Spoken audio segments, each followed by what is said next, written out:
Aujourd'hui, nous allons parler du procès qui a ruiné la santé financière et la réputation d'Oscar Wilde. Ce génie du 19e siècle, connu pour ses mots d'esprit ou pour son roman Le portrait de Dorian Gray, a été persécuté par la couronne britannique et je t'explique pourquoi.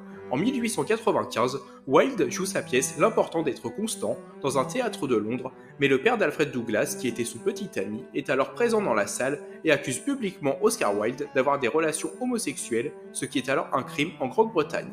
Ne voulant pas se laisser intimider, il attaqua son beau-père en justice. Grâce à sa réputation et à son sens de la répartie, les jurés sont alors de son côté et il pense que ce procès se gagnera facilement.